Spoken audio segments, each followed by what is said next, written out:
Sanibonani, welcome back to enye video ngiyabonga kakhulu ukuthi ungene. Thank you very much for uthanda ne-support. Please kindly subscribe, like video, share video bese uyabuka nama-ads mangabe they pop up. Ngiyabonga kakhulu guys for the love. So kule video ngizothanda sikhulumeni ke ngoMbuyiseni Ndlozi in support of ubaba Lieutenant General Nhlanhla Mkhwanazi njengoba ke ezokuya nikeza nobufakazi lapha kwi-commission kaMadlanga, iMadlanga Commission. Okay, so to Mbuyiseni Ndlozi kunxusa abantu baseningizimu Afrika ukuthi bameseke uMkhwanazi ngaphambi kokuthula kubufakazi bakhe kwi-commission kaMadlanga. Ngicabanga ukuthi lana sika esambane news. Okay, so ke owayelungu leParliament ke le-EFF umnumzana uMbuyiseni Ndlozi usewanxusa abantu baseningizimu Afrika ukuthi babumbane bameseke uCommission wamaphoyisa uLieutenant General Nhlanhla Mkhwanazi ngaphambi kokuthi ayokwethula ubufakazi lapha kwiMadlanga Commission kuzabe kumhla ka-17 kuMandulo umenyezwe usuku lukaMkhwanazi ke lukazwe lonke ukuze ke kube nombhikisho onokuthula ukese kuCommissioner ozicelo zakhe ezokuxambukela kwezepolitiki nenkohlakalo ezinyakazise isizwe. So ke that was uMbuyiseni Ndlozi. Ngibonile ibhalwe ngesingisi somewhere else, but you know ukuthi sometimes mangabe kunala ibhalwe khona ngesizulu ngiyabe ngifuna ukuthi ngizocapha khona so that sizokwazi ukuthi njengoba le channel sayenza ukuthi kube isindebele nesizulu mix up. Okay, so kweseka ke kuyakhula ke ezweni ke lonke njengoba ke #stand with Mkhwanazi ihamba phambili njengoba ke izakhamuzi zifuna ke ukuziphendulela. So lona daba ke laphana uMbuyiseni Ndlozi uthi ke abantu abaphume ngokuningi ngobuningi kuyokwesekwa ke uLieutenant General Nhlanhla Mkhwanazi ngaphambi kokuba anikezane ngobufakazi kwiMadlanga Commission.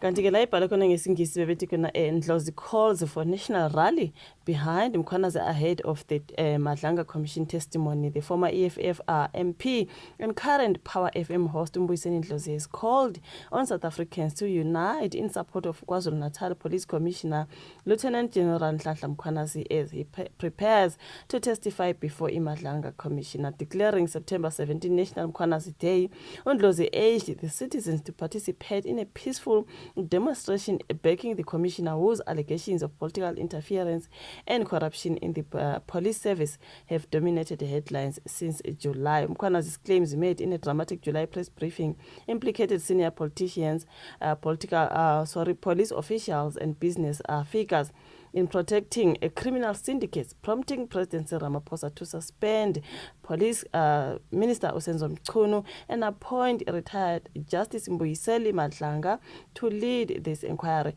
Now, the public support for Mkhwanazi has surged with demonstrations across the country and social media trends like #Stand with Mkhwanazi, highlighting growing frustration over delays in this commission. So political parties, including the MK party, have voiced backing, while citizens have marched to police stations delivering memorandums pledging to protect the commissioner.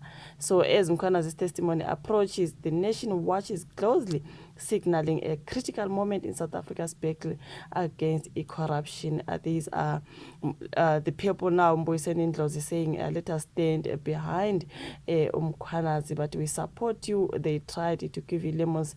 Now we are going to do a lemonade, but Mbuyiseni Ndlozi, but we are all behind Mkhwanazi. Nyakuzwa lokho ke ngithi mina awuvulela iqembu weNdlozi ngomunye athi uNdlozi akavulela iqembu.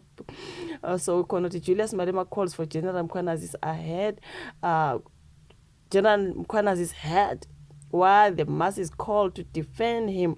We are behind the general in these difficult times.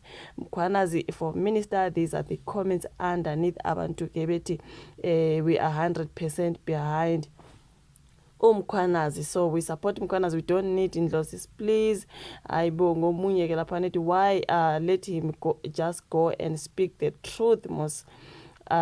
So you can hear ukuthi kukhona nje abathi for what. Okay, ukhona ukuthi EFF people hate Mkhwanazi, but they also don't know why they hate him.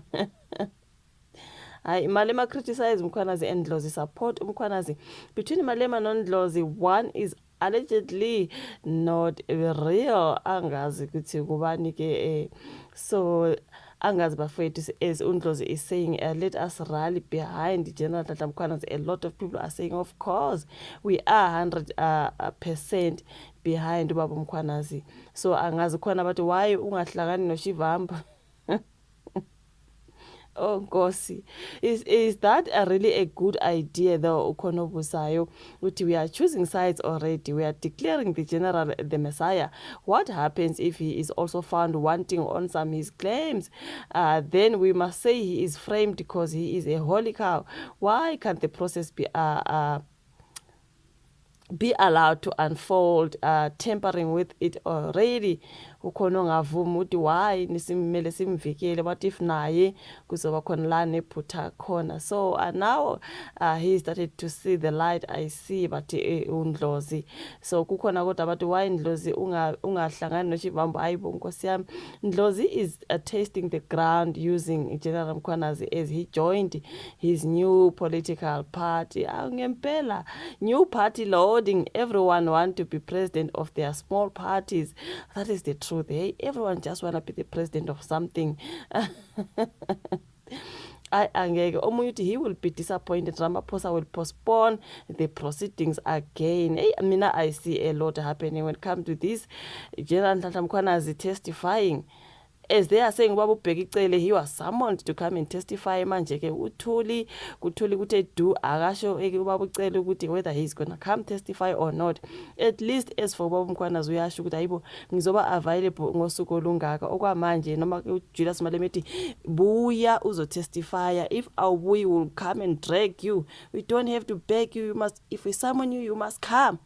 At least Mkhwanazi uyasho ukuthi no man, angalukuza but ngithi I will be available ngalesi sikhathi. You know what I mean? I think they said it's from the 25th of September. Is it the 18th or the 25th? Correct me. So now bathu babubheka icele kuthula ukuthi do aka respond. They do not know whether he's gonna come or not. Ukhona bebuza ukuthi kanti bayaphoqa yini lapha yana, uyaphoqa ukuthi uzo testify noma mhlawumbe uyacelwa.